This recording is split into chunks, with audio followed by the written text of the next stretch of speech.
আর হ্যাঁ কোনো মতো নির্মল জামিন না হয়। আর হ্যাঁ অনেক আগে বাচ্চা থাকতে মানে আগে থাকতে রাজু বর্মন অনেকবার ফোন করছে, ফোন করে করে হুমকি দিতে পিস্তল দেওয়া হয়েছে। আমরা দুজন একখানে যাইতেছি গাড়ির দৌড়ে সেরা হ্যাঁ শনিতলা দ্বারা এসে আমরা বন্দুক ধরছে গেছে, আমরা জানে মেরে লাগবো। আর আমি চাই রাজু বর্মন যেমন ফাঁসি হ্যাঁ যেমন কোনো মতন ছুটতে না আইয়া, যদি হ্যাঁ ছুটতে আইয়া তাহলে আরেকজন লাশ হ্যাঁ ফালাইব। কেটে হ্যাঁ খুন করতে করতে হ্যাঁ অভ্যাস হয়ে গেছে গা, হ্যাঁ পরিণত এমন। আমি চাই হ্যাঁ ফাঁসি, আর কিচ্ছু চাই না। সরকারের কাছে আবেদন হ্যাঁ যেমন ফাঁসিও আর কিচ্ছু না হয়, হ্যাঁ যেমন ফাঁসিও হ্যাঁ লোকে যে যত সঙ্গমঙ্গ আছে সবাই যেমন ফাঁসিও, মানে কেউ যেমন জামিনে ছুটতে না আইয়ে। সরকারের কাছে এই আবেদন আমার।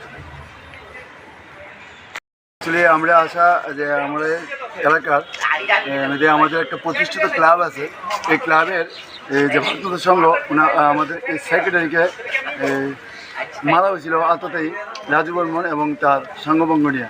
তো আমরা চাইতেছি আমাদের এলাকার পক্ষ থেকে আমাদের সরকারের কাছে, মুখ্যমন্ত্রীর কাছে, আমরা স্বরাষ্ট্রমন্ত্রীর কাছে আমরা অনুরোধ জানাইতেছি যাতে আমাদের স্বরাষ্ট্রমন্ত্রী এই ব্যাপারটা দেখে এবং এই রাজু বর্মনের মতো একটা আততায়ীকে যদি ত্রিপুরার বুকে এনকাউন্টার করা যায় তাহলে বোধহয় আমাদের ত্রিপুরাতে এরকম জঘন্য কাজ আর হইতো না, এরকম আততায়ী আর সৃষ্টি হইতো না।